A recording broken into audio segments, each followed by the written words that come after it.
Entonces, en este webinar, ya veremos, os presentaré ahora lo que trataremos. Es un webinar bastante introductorio sobre las comunidades energéticas, ¿vale? Y vamos a estar atentos porque iremos haciendo a lo largo de los próximos meses de todo el año, iremos haciendo muchos webinars sobre diferentes temáticas relacionadas con la energía solar y las comunidades energéticas.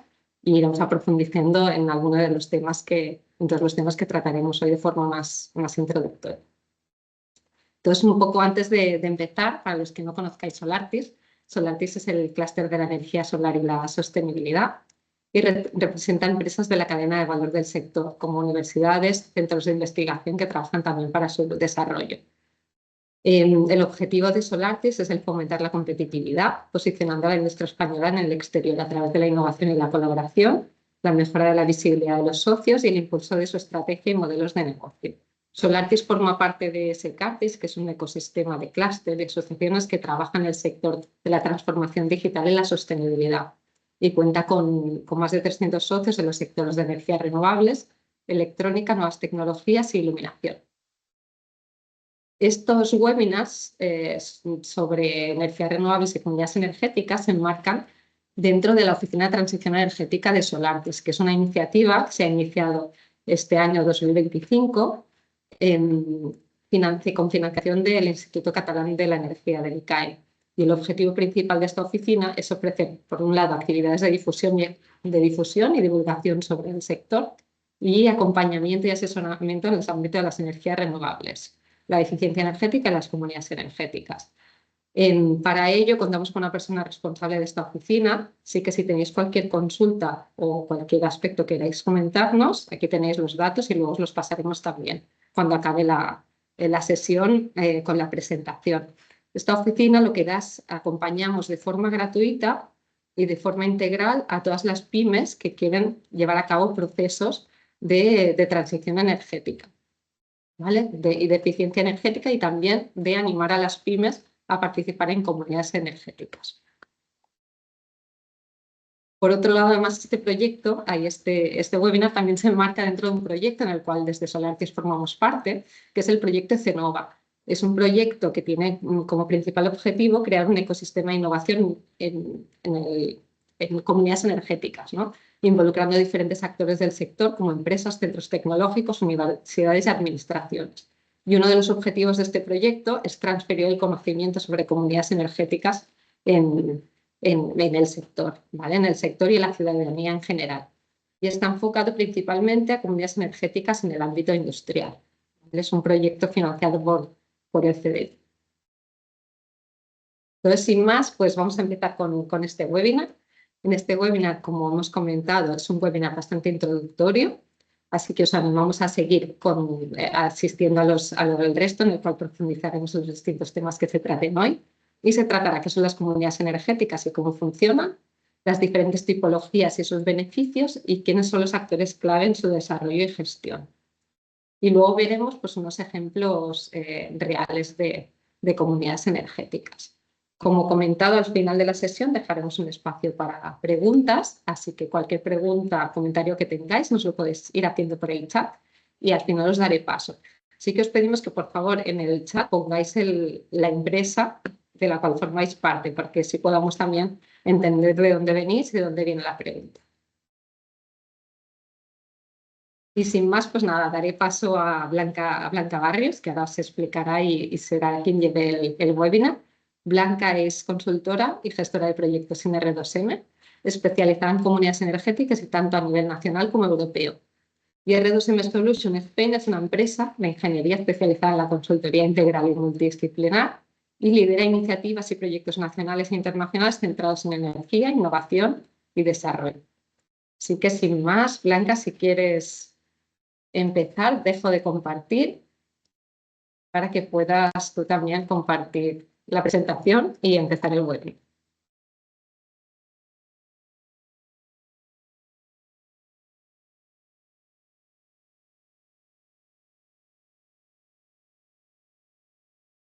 Muchas gracias, Clara, por la presentación. Y muchas gracias a todos los asistentes. Vamos a comenzar esta sesión introductoria a comunidades energéticas y en el índice para la sesión de hoy vamos a tratar una pequeña introducción, es decir, cómo está evolucionando todo el contexto para que empiecen a aparecer nuevas figuras como son las comunidades energéticas, qué son las comunidades energéticas, posibles clasificaciones que podemos encontrar, algunos ejemplos reales de proyectos y al final haremos como un pequeño cierre de la sesión y dudas para que podáis preguntar. Y como ha dicho Clara, si os surgen algunas dudas podéis ir dejándolas en el chat o preguntarles directamente al final de la sesión. Vamos a comenzar. Primero de todo, en la introducción, sería un poco ver qué es lo que está pasando en todo el sistema energético y cómo ha venido evolucionando. Bueno, venimos de un contexto en el que en general es común hablar de la crisis climática, del calentamiento global, venimos de una dependencia muy alta de combustibles fósiles, vemos una volatilidad grande en los precios de la energía, cada vez que hay un conflicto, una guerra, pues suben, bajan, y claro, todo este contexto energético va dando paso a un cambio. Y esto se lidera por lo que se conoce como la transición energética, la transición ecológica y la transición social. Es decir, todo este movimiento de evolución. Y todo esto va siempre de la mano de unos objetivos climáticos que se van fijando en diferentes normativas, en diferentes acuerdos. Tenemos famoso el Acuerdo de París, a nivel europeo el Pacto Verde Europeo y muchas otras normativas y legislaciones que nos van encaminando hacia un futuro, esperemos, mucho más sostenible. Entonces, para esto vamos a ver un poco cómo es el modelo tradicional del sector eléctrico y cómo vamos evolucionando. Pues el modelo tradicional del sector eléctrico sería un modelo centralizado, es decir, el camino de la energía desde que se produce hasta que se consume generalmente sigue este camino, que sería la producción de energía en grandes plantas, en grandes centrales de generación, como podrían ser las grandes centrales hidroeléctricas, de cogeneración, de carbón en su momento. Es decir, como esto de producción de energía de manera masiva en puntos concretos. Luego esa energía se vierte en la red de transporte que va llevando la electricidad por distintos caminos. Luego pasaría a la red de distribución y finalmente llegaría a los puntos finales de consumo. Y esto es lo que se conoce un poco como el modelo tradicional, que es un modelo más centralizado con menos actores. Ahora lo que estamos haciendo desde hace unos años es que este modelo va ligeramente cambiando. Entonces, de este modelo centralizado, que es el que venimos, vamos evolucionando hacia un modelo más descentralizado, donde empezamos a encontrar bastantes más puntos de generación de energía, ya no tanto como en las grandes centrales, sino empezamos a encontrar puntos de generación a lo mejor como de un tamaño más medio o más pequeño, de manera descentralizada. Empezamos a tener una red que está mucho más digitalizada, como mucho más inteligente, empiezan a haber nuevos actores y se empieza a cobrar cada vez más importancia el empoderamiento ciudadano y una mayor presencia de penetración de renovables. Entonces, en este nuevo modelo al que vamos avanzando es donde empiezan a tener sentido y aparecen las figuras como son las comunidades energéticas. Y ahora aquí empezaríamos con el segundo bloque.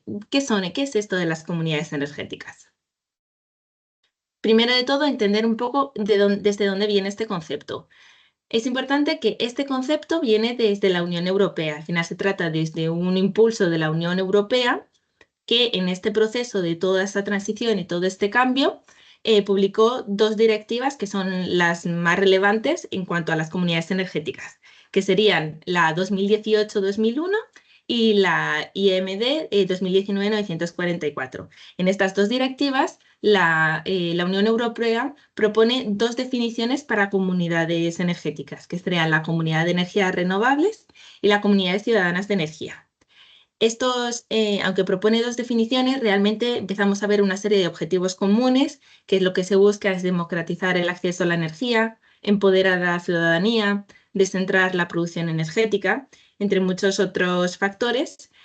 Y cómo funciona, al igual que el resto de la normativa, es que la Unión Europea saca estas directivas que luego todos los Estados miembros tienen que transponerlas a sus legislaciones. Entonces, bueno, desde estas directivas que salieron a nivel europeo, se ha tenido que transponer, en nuestro caso, a la normativa nacional española. Y de ahí ha salido, ya empieza a haber una normativa, el primer Real Decreto fue el 23 del 2020, donde ya se hizo como una primera definición, y bueno, va saliendo más normativa y más que tendrá que salir en el futuro. Entonces, un poco inspirado en esa primera definición que salió del Real Decreto 23 del 2020, propongo aquí como una pequeña explicación de qué son las comunidades energéticas y he marcado en negrita lo que son como las palabras más claves.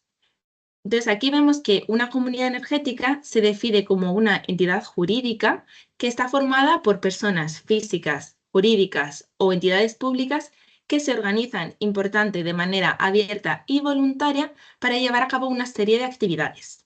Estas actividades pueden ser de producción, de consumo, de almacenamiento, de comercialización, de distribución, de movilidad sostenible, etc. Y se juntan de manera conectiva para llevar a cabo estas actividades. Las comunidades energéticas tienen como objetivo, tienen como una serie de objetivos que sería, por ejemplo, ayudar a la autosuficiencia energética, la sostenibilidad, mejorar la competitividad económica, fomentar la participación de los ciudadanos, favorecer las energías renovables y la eficiencia energética. Y las comunidades energéticas deben estar basadas en principios de participación democrática, lo que veníamos, abierta y voluntaria, y beneficios compartidos entre los miembros. Y los beneficios generalmente se hablan de beneficios sociales, ambientales y económicos. Esta es una pequeña definición inspirada en este Real Decreto, pero luego más adelante, en los próximos talleres, que entrarán más en detalles, probablemente se comentará a lo mejor un poco más la diferencia entre las comunidades de energías renovables, las comunidades ciudadanas de energía y otras definiciones que se vienen dando. Entonces, bueno, simplemente recalcando algunas palabras claves, como hemos dicho, encontramos pues energías renovables, la participación, un nuevo modelo, poner al consumidor en el centro, nuevos actores, movilidad sostenible, un modelo social, autoconsumo. Son distintas palabras que empiezan a aparecer y a cobrar más importante. El codiseño, la integración de personas vulnerables, es decir, todo este tipo de conceptos empiezan a resonarnos más. Y como he mencionado, las comunidades energéticas se supone que tienen 3 beneficios. Los beneficios se pueden agrupar en 3 grupos, que serían los beneficios sociales, ambientales y económicos. Con los beneficios sociales, como hemos comentado, pues el empoderamiento ciudadano, igual ayudan a la lucha contra la pobreza energética, a un apoyo hacia la despoblación, hacia la fijación de la población en el territorio, hacia un acceso más justo o más democrático a la energía. En cuanto a beneficios ambientales, principalmente vienen de que estas comunidades favorecen mucho la integración de energías renovables. Y claro, al utilizar un mayor porcentaje de energías renovables, pues se reducen las emisiones de gases de efecto invernadero de consumir energía que venga de combustibles fósiles. Y en cuanto a beneficios económicos, cuando hablamos de beneficios económicos es que al final, pues bueno, debido a la integración de renovables, se puede llevar a cabo un ahorro en la factura por el acceso a la energía a un precio más asequible, energía local, producida a kilómetro cero, y estos son beneficios económicos que reciben los socios o los miembros de las comunidades energéticas. Entonces, la idea no es ver las comunidades energéticas como algo para hacer negocio, por así decirlo, sino más como que se reciben beneficios económicos derivados de los beneficios sociales y ambientales que traen esta tipología de proyectos. Y bueno, como hemos comentado, las comunidades energéticas, son un grupo de personas que se asocian en una figura jurídica que impulsan uno o varios proyectos de manera colectiva. Y estos proyectos pueden ser de diferentes categorías. Entonces, a mí me gusta ver la comunidad energética más como un paraguas donde pueden colgar diferentes proyectos. Podríamos tener los proyectos de generación de energía, de autoconsumo, podemos encontrar proyectos relacionados con el almacenamiento, proyectos relacionados con la movilidad sostenible, con la eficiencia energética, o incluso se encuentran proyectos más como de un tipo más cooperativista, como podrían ser las compras colectivas, por ejemplo, de pellets. Entonces, bueno, en esta comunidad energética es importante diferenciarlo, por ejemplo, de un puro autoconsumo, en el que es una figura jurídica donde se pueden llevar a cabo múltiples proyectos de diferentes categorías.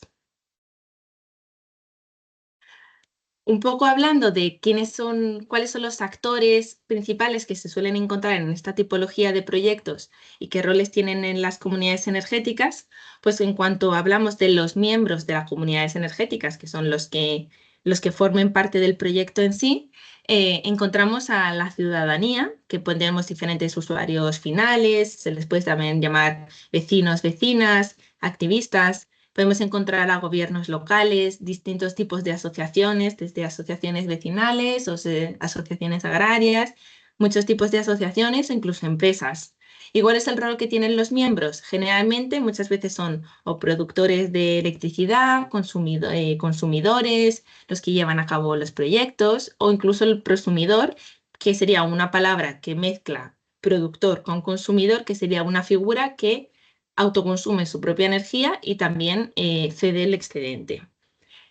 Y luego también podemos encontrar a lo mejor en otra categoría lo que serían diferentes promotores, facilitadores o operadores de estas comunidades energéticas, donde la ciudadanía también puede tener este rol de promotor, de grupo motor del proyecto, de tener la idea, de impulsarla.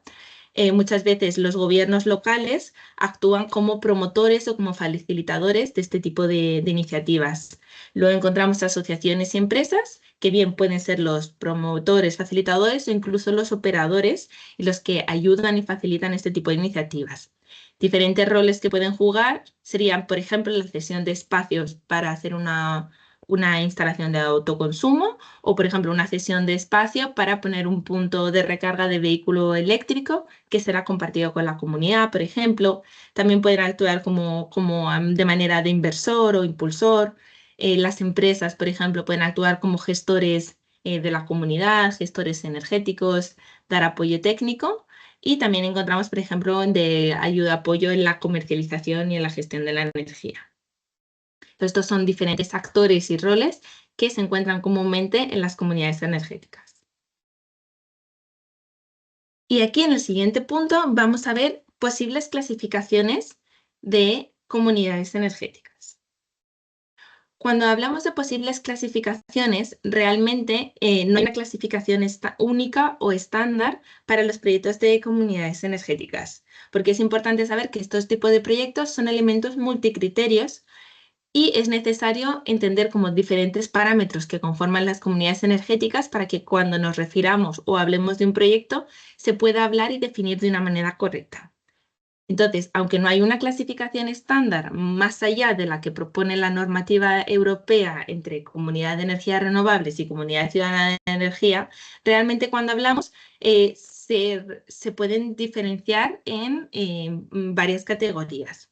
Entonces, os voy a presentar una posible clasificación que es de acuerdo al parámetro de la normativa europea, de acuerdo a los actores que forman parte, de acuerdo a la actividad que desarrollan, de acuerdo al vector energético o de acuerdo a la figura jurídica.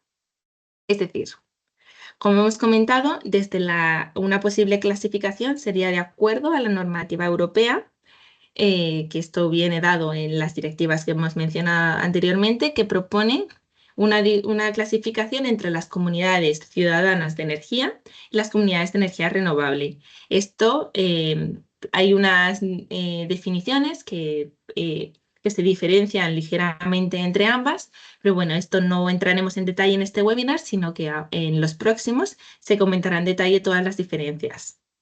Esta sería una posible clasificación.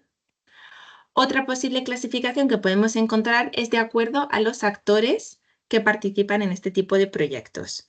Podemos encontrar comunidades energéticas residenciales, industriales, municipales, en islas o en un entorno aislado.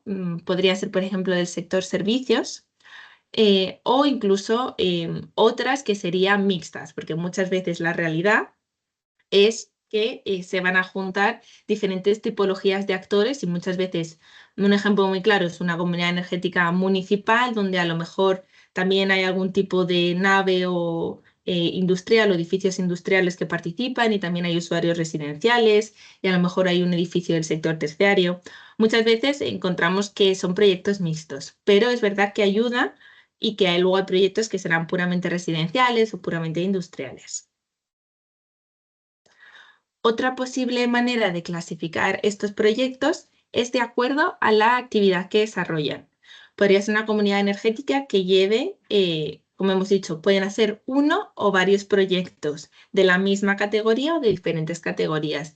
Podrían dedicarse a la generación de energía, a la distribución de energía, al almacenamiento, a proyectos, por ejemplo, de movilidad sostenible de diferente índole o incluso proyectos de eficiencia o rehabilitación energética. Y otra de las posibles clasificaciones que encontramos es en cuanto al vector energético. Podría ser que trabajen puramente con electricidad, puramente de manera térmica, con calor, o una mezcla que utilicen el vector tanto eléctrico como térmico. Y la última clasificación que a lo mejor podemos hacer es de acuerdo a la figura jurídica. Como hemos mencionado, una comunidad energética tiene que estar respaldada bajo una figura jurídica. Aquí os he puesto las 4 principales figuras jurídicas que se están utilizando para las comunidades energéticas, que serían las más comunes, serían las cooperativas y las asociaciones. Luego también podemos encontrar la figura jurídica de la fundación y las sociedades mercantiles. Con todo esto, hay cooperativas que pueden o no pueden ser comunidades energéticas. Lo que va a dictar que cumplan los requisitos es que los estatutos se tendrán que hacer una serie de modificaciones para que cumpla con los requisitos de poder ser una comunidad energética. Entonces, bueno, esta es una de las posibles clasificaciones de las tipologías que hemos ido hablando. Y por último, voy a comentar un poquito ejemplos reales de proyectos. Algunos de los que yo personalmente he podido trabajar o participar en los últimos años. Primero de todo, os quería mostrar un proyecto que en mi opinión ha sido muy interesante, que yo personalmente he trabajado durante casi 5 años. Es una comunidad energética que se llama Manzanergía y está localizada en Manzanares el Real, en Madrid. Esta podemos llamar como una comunidad energética municipal, aunque realmente está formada por edificios municipales, es un polideportivo, un colegio y diferentes viviendas, diferentes usuarios residenciales. Entonces, el impulsor de este proyecto fue el ayuntamiento. Entonces, aquí vemos como el rol del ayuntamiento desde el inicio fue impulsar o promover este tipo de proyecto. Y los usuarios del proyecto inicial eran 15 familias vulnerables, el polideportivo, que es la imagen que podéis ver en la pantalla con los paneles, y un colegio. El ayuntamiento, en este caso, como quería promover este proyecto de manera local, financió esta primera instalación, hizo una licitación pública a la cual la empresa a la que yo represento se presentó y ganó, y por eso pudimos acompañarles y apoyarles en este proyecto. Y también como querían ayudar un poco a la pobreza energética del municipio, y por eso se decidió que una parte de la energía que se iba a generar se cediese o se cediese a un precio más bajo a 15 familias vulnerables del municipio. A raíz de este proyecto se realizó una instalación fotovoltaica de 100 kilovatios picos, que es la que podéis ver en la imagen, en el tejado del polideportivo municipal.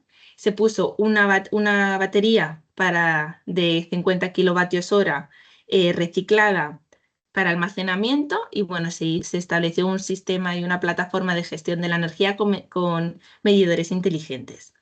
Este fue el primer paso, por así decirlo, de este proyecto, que posteriormente ha ido evolucionando, porque el ayuntamiento hizo una llamada a las vecinas de Manzanares el Real y se creó un grupo motor de ciudadanos que iba a continuar con el proyecto. Crearon una asociación, que era la Asociación Comunidad Energética Manzanergía, y de ahí empezaron a seguir juntándose, viendo qué se necesitaba y a seguir lanzando proyectos. Entonces, esto es un proyecto que lleva en marcha muchos años y la verdad que están haciendo actividades muy interesantes. Este será un ejemplo de comunidad energética municipal y ahora os voy a mostrar un proyecto que está en Barcelona, que es el proyecto de La Balma, que está localizado en la zona de Poblenou. Esta comunidad energética entraría dentro de la categoría de comunidad energética residencial porque se lleva a cabo dentro de un edificio en la zona del Poblenou. Este edificio pertenece a una cooperativa de vivienda que se llama Sostres Civic, que hace, bueno, que se dedica a realizar este tipo de viviendas. Y bueno, en esta vivienda lo que se hizo es que se ha realizado en el tejado una instalación fotovoltaica de 15 kilovatios pico y se ha puesto un sistema de almacenamiento de 8 kilovatios hora. Adicionalmente, esta comunidad energética en este edificio cuenta con un sistema de geotermia para agua caliente y calefacción y la aerotermia o sea, y el aire acondicionado es a través de aerotermia. Entonces, esto es un proyecto residencial en el centro de Barcelona y, por ejemplo, la figura jurídica a la que se articula esta comunidad energética es una cooperativa. Este proyecto también es muy interesante, también ver cómo este tipo de iniciativas se pueden realizar también en lo que es un bloque.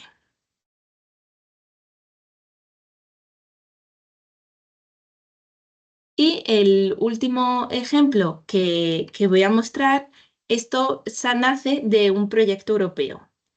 Esta comunidad energética podría entrar dentro de lo que es la parte industrial o como del sector terciario.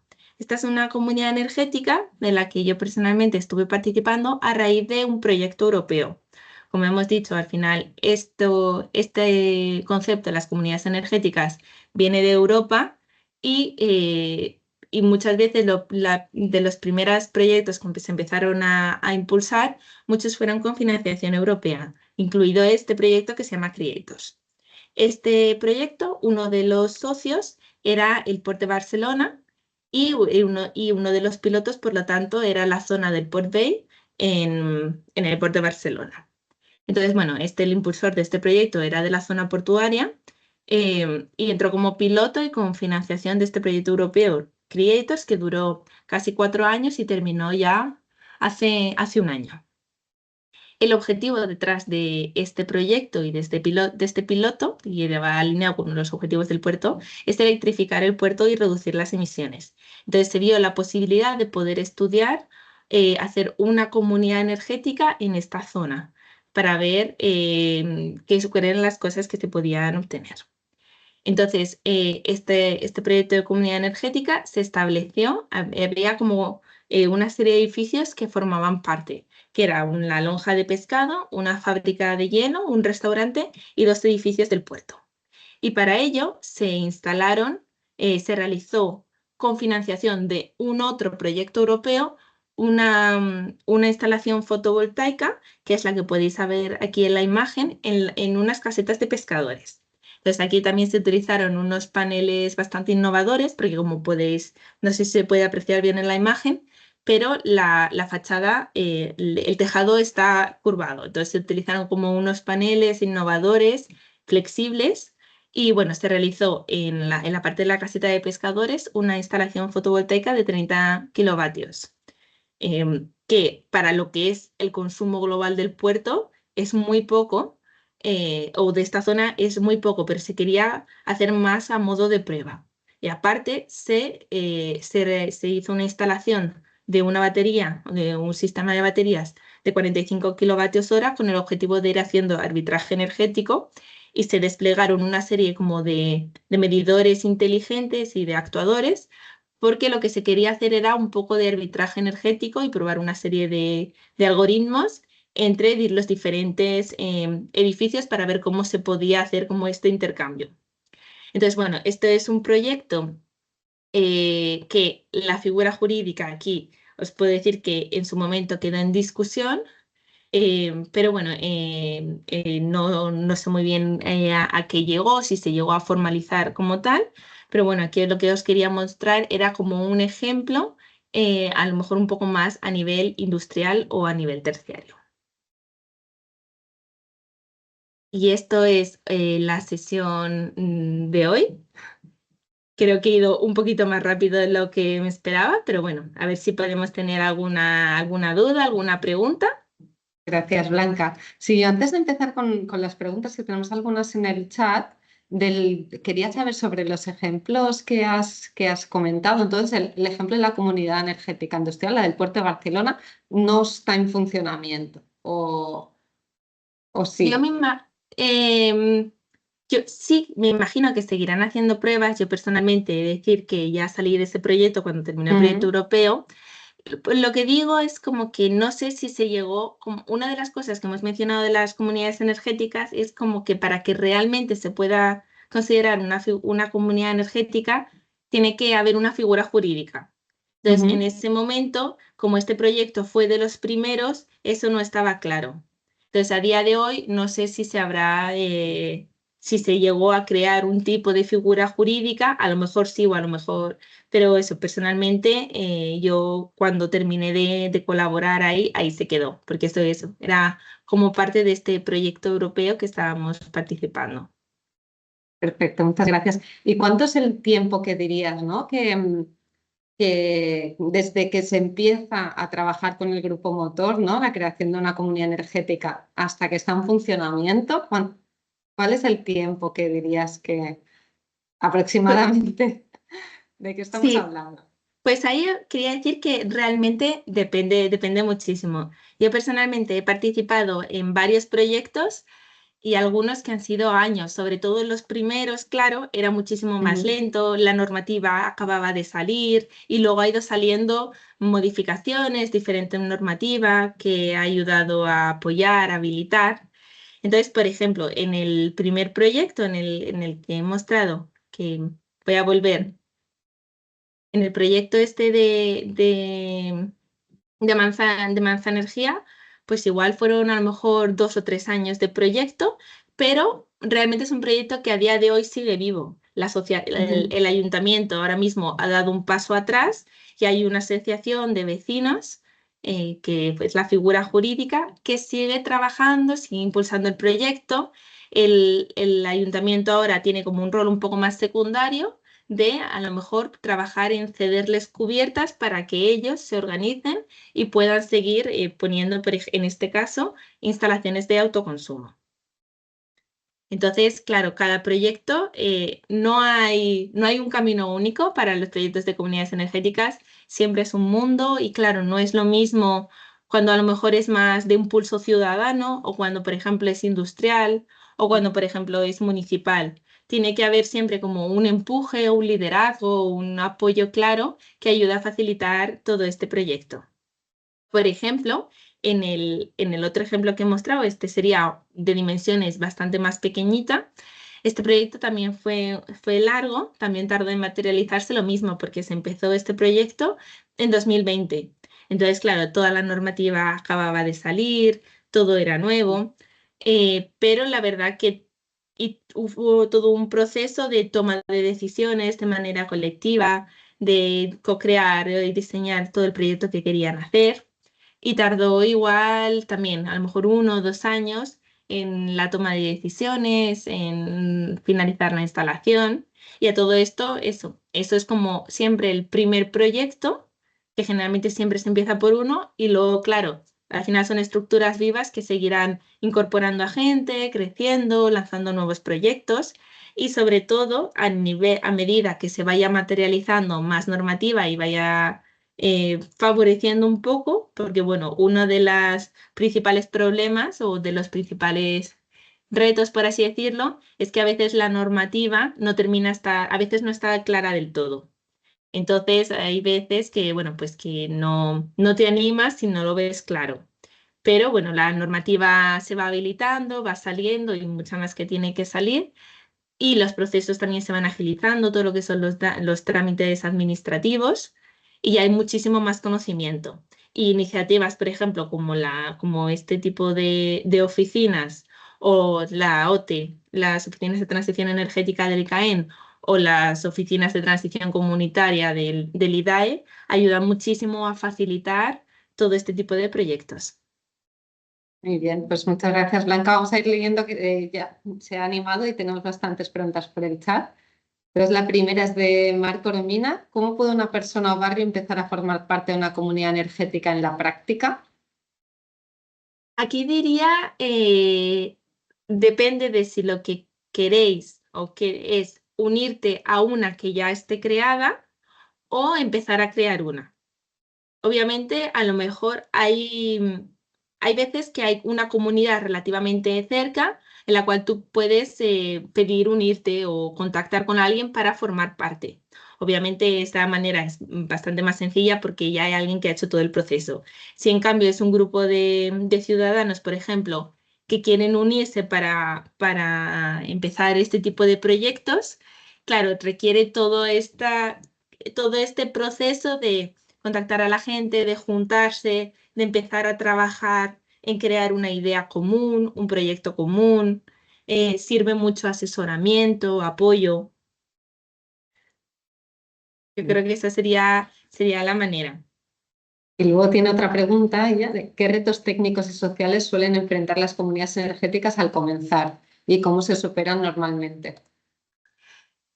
Diría desde el punto de vista, por ejemplo, social, creo que el reto principal y número uno es que la gente realmente quiera unirse o quiera participar y poner de acuerdo a que todo el mundo vaya a una dirección común. Pues muchas veces, por ejemplo, yo he participado y he apoyado a grupos que querían lanzar un proyecto, pero claro, cada uno tenía una idea diferente y a lo mejor no iban todos en la misma dirección. Entonces, a mí me parece que el primer paso es lo que yo llamo crear una visión compartida. Y generalmente yo siempre lo he dinamizado con una serie de dinámicas sociales donde se empiezan a entender un poco cuáles son las necesidades de las personas, cuáles son las ideas, cuáles son las preocupaciones y trabajar en co-crear esta visión conjunta de la comunidad energética donde todo el mundo se sienta escuchado, se sienta visto, que pueda aportar sus ideas. Y una vez que se tiene un proyecto, una idea de proyecto común, ahí es cuando se puede empezar a avanzar. Y una vez de ahí, el paso sería, por ejemplo, crear el grupo motor. El grupo motor es este grupito de personas que realmente son quienes van a llevar el proyecto adelante, quienes van a buscar los recursos que necesiten, a lo mejor necesitan contactar con una empresa o con una asociación o con alguien que les apoye y son los que van a liderar esta iniciativa.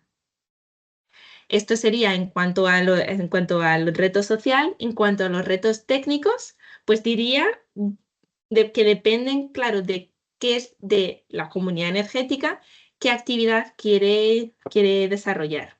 No es lo mismo que sea una comunidad energética que vaya a desarrollar proyectos, por ejemplo, de rehabilitación energética o puramente de movilidad o, por ejemplo, de autoconsumo colectivo. En este último caso de autoconsumo colectivo, diría igual que más que un reto técnico sería el reto administrativo asociado a todo el proceso de legalización, por ejemplo. Muy bien, gracias. Luego otra pregunta de Roberto Wilson. En base a vuestra experiencia, ¿cómo se están financiando los proyectos? ¿Con deuda bancaria?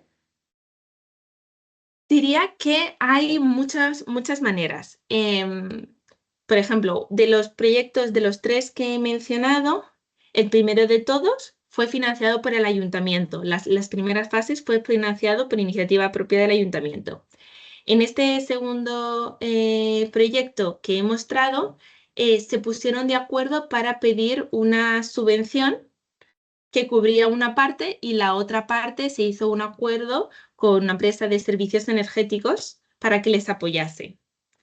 Y en el último caso, en el proyecto de Creators, pues una parte fue por financiación pública y otra parte por financiación privada.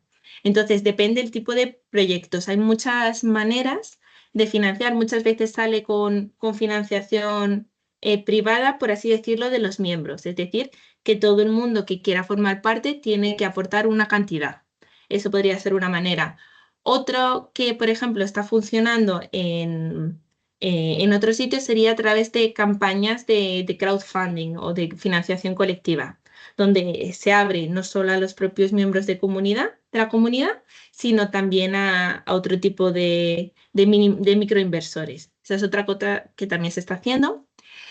Podría haber, por ejemplo, hasta ahora han salido varias subvenciones que ayudaban un poco y apoyaban a esta financiación inicial, pero no es la idea, porque al final estos proyectos no pueden o no deben depender solo de una financiación pública, porque para empezar no suelen cubrir todo el coste y dos, no lo hace sostenible y hace que cuando se vaya a la financiación la gente deje de querer participar en este tipo de proyectos. Entonces, en mi opinión, depende mucho, pero lo suyo es que sea como a lo mejor conjunto y que una parte sea financiación privada, a lo mejor se pueda pedir un apoyo o incluso se pueda contactar con algún banco más que apoye tipos de causas un poco más sociales o más sostenibles y ver cómo financiarlo. Muy bien. Luego la siguiente pregunta iba muy relacionada, ya la he respondido, con el tema de financiación, ¿no?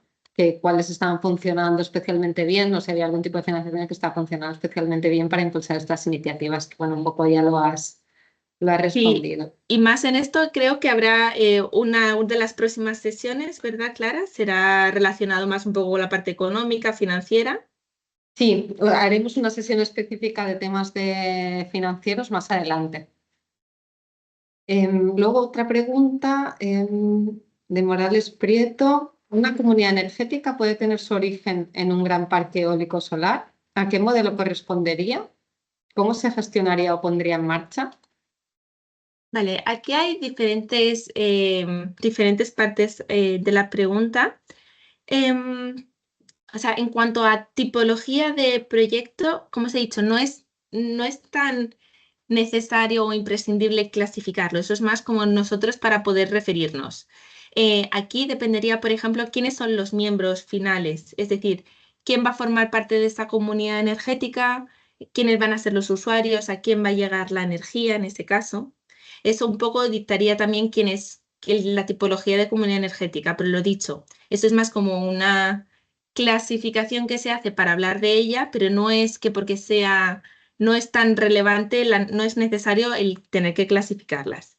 Sí hay ejemplos de proyectos con parques un poco más grandes, lo que pasa que ahí entran en cuenta hay una serie de factores que hay que tener en cuenta. Como hemos comentado, en la normativa nacional de comunidades energéticas, las comunidades energéticas tienen una serie de requisitos que deben de cumplir para que se puedan considerar comunidades energéticas y tienen que estar bajo una figura legal. Como he mencionado, bajo todas las figuras jurídicas tienen unos estatutos y en estos estatutos donde tienes que dejar reflejado muy claro que este proyecto, que esta entidad, que este grupo cumple las cosas necesarias para poder declararse como comunidad energética. Entonces, podría ser. De hecho, creo que a nivel Europa hay proyectos en los que a lo mejor estamos hablando de que hay un parque, sí, algo eólico o a lo mejor así un poco de un tamaño un poco más grande, pero eso es importante que para que se pueda ser considerada comunidad energética, tiene que cumplir una serie de requisitos sociales, de, mm, de quién son propiedad los activos, porque, por ejemplo, es necesario que los activos pertenezcan o sean propiedad de la comunidad energética en sí. Entonces, hay una serie de cosas que hay que tener en cuenta. Muy bien. Luego también otra pregunta, que creo que la acabas de responder ahora, de Roberto Wilson. ¿Tiene que ser la asociación la tenedora de los activos? Creo que sí. Sí, no sé si podría haber alguna casuística puntual, pero en principio la asociación o sea, los activos tienen que ser propiedad de la comunidad energética. Ujú. Muy bien, otra pregunta de Luis Gómez. ¿Qué ventaja tiene formar una comunidad energética frente a un autoconsumo colectivo que ya contempla una figura de gestor de autoconsumo sin tener que entrar en comunidades? Esta es una de las preguntas que más me gusta y me parece además muy, muy relevante. Y no sé si se ha quedado claro que una comunidad energética puede llevar a cabo proyectos de autoconsumo colectivo, pero un autoconsumo colectivo per se no es una comunidad energética. Entonces, a mí siempre que me preguntan, yo digo que depende. Me refiero, creo que si realmente lo que el grupo lo que necesita es un puro autoconsumo colectivo, que solo quieran acceder a esa parte de energía, repartirlo entre ellos, y eso es realmente lo único que quieren hacer, entonces, en mi opinión, merece la pena que se puedan quedar en un autoconsumo colectivo, porque una comunidad energética realmente es esta figura jurídica que permite tener numerosos proyectos, interconectarlos, pero tiene toda esta parte toda esta parte social, de creación, de cómo se toman las decisiones, de toda la parte de gobernanza. Entonces, todo eso lleva un esfuerzo y una tramitación administrativa, por ejemplo, que merece la pena si realmente lo que tú necesitas es una comunidad energética o si el tipo de proyecto que tú quieres lanzar es una comunidad energética. Hay veces que muchas veces, a lo mejor, por ejemplo, a nivel industrial o en algún caso en concreto, realmente si para lo que ellos necesitan y están seguros que solo quieren un autoconsumo colectivo, entonces no merece la pena darse de alta como comunidad energética. Y luego la siguiente, también correlacionada, de Sergio de Smart Energy. En el proyecto de La Balma, ¿qué diferencia habría entre la comunidad energética y realizar un autoconsumo compartido en el edificio? Claro, justo en este proyecto de La Balma, antes, o sea, esto es un proyecto cooperativo. Entonces, bueno, esta cooperativa que se llama Sostre Civic, lo que hace, si no me equivoco, es que el ayuntamiento les cede una serie de terrenos y ellos construyen unas viviendas de manera colaborativa donde nunca se vende la vivienda en sí, sino se vende la cesión de uso. Entonces, esto lo que quiere decir es que estos proyectos son puramente de manera cooperativa y el grupo se juntó y todo lo que es la construcción del proyecto, cómo se iba a diseñar, todos los materiales que tenía, todo lo que se iba a hacer, ya se hizo de manera colaborativa, en asamblea, donde la gente que iba a participar participaba en la toma de decisiones. Entonces, esto de por sí ya centra las bases para un proyecto más de comunidad energética.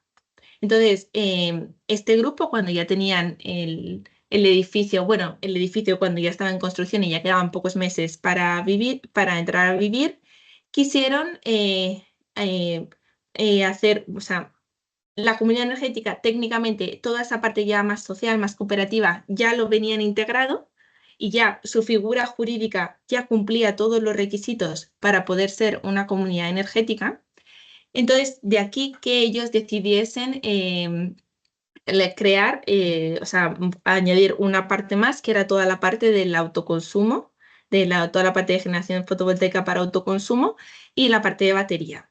Entonces, todo este diseño de cómo se iba a hacer la instalación, en qué parte se iba a hacer, qué tipo de paneles querían, cómo iba a hacer, todo fue de manera colaborativa, iba en asambleas, iba probando todo. Y luego también en ese momento había unas subvenciones que solo la podías acceder si eras una comunidad energética. Entonces, esto es uno de las casuísticas por la que este proyecto se considera una comunidad energética por toda la parte colaborativa que ya venían trayendo. Ahora bien, en un ejemplo que fuese un bloque de edificios normal, ya establecido, donde simplemente se quisiera poner una instalación colectiva arriba, entonces en este caso a lo mejor merecería la pena simplemente quedarse con un autoconsumo colectivo que se puede ejecutar, que al final tú accedes a la energía de la misma manera y no tiene toda la otra parte de las comunidades energéticas. Muy bien. Y también otra pregunta de la misma persona: si formas parte de un autoconsumo compartido en un edificio de viviendas convertido a la red, ¿te puedes unir a una comunidad energética existente en el barrio? Yo me imagino que no habría ningún inconveniente, pero como hemos dicho, realmente tú puedes formar parte de la comunidad energética del barrio y dentro de esa comunidad energética tú estar involucrado en otro tipo de proyectos, por ejemplo, en algo de movilidad sostenible. o en una parte que fue que la comunidad energética lleva a cabo compra colectiva de algún tipo de, a lo mejor como una actividad así como un poco más cooperativista de compra colectiva, por ejemplo, de pellets, que es lo que he puesto, o participar en uno de los, o apoyar uno de los proyectos que sea una rehabilitación de un edificio de manera conjunta. Entonces, sí, en principio no son incompatibles. Muy bien. Pues ya está, no hay ninguna pregunta más. Así que nada, muchas gracias Blanca por toda la presentación y la resolución de preguntas. Ah, mira, bueno, hay una pregunta más. ¿Se contempla contratar un servicio de gestión energética a un tercero para la comunidad? ¿Te refieres bueno, si te refieres en los proyectos en los que he mostrado, por ejemplo, tanto en el de La Balma Ujú. como en el de Manzanares, ellos ya tienen una empresa que se encarga de la gestión energética. En estos casos en concreto, creo que generalmente en los proyectos de comunidades energéticas sería algo útil que la comunidad energética contrate o tenga ese servicio de gestión energética, sobre todo si empezamos a hablar de proyectos grandes, de diferentes tipos de instalaciones de autoconsumo, por ejemplo, entonces es una cosa que sí que podría entrar a formar. Y de hecho es como una de las nuevas figuras, por así decirlo, que cada vez va tomando más peso, más impacto, que es la figura del gestor energético, que el gestor energético puede gestionar por ejemplo, naves industriales, pero también puede gestionar comunidades energéticas. Y en mi opinión, como un buen sistema de, sobre todo cuando hay mucha gente involucrada en la comunidad energética en diferentes puntos del municipio, creo que es muy útil. Y creo que ayuda al funcionamiento, a saber si la energía se está compartiendo bien, si se están haciendo todos los arreglos económicos o si hay algún tipo de fallo. Perfecto. Pues nada, muchas gracias Blanca otra vez. Agradecerte porque es una presentación muy clara y muy interesante. Y nada, comentaros a todos que enviaremos la presentación y animaros también a asistir, a estar atentos que iremos enviando más convocatorias de otros webinars para profundizar en temas de comunidades energéticas y otros temas relacionados con implementación de energías renovables. Así que muchas gracias a todos los asistentes también por asistir y nos vemos en el próximo.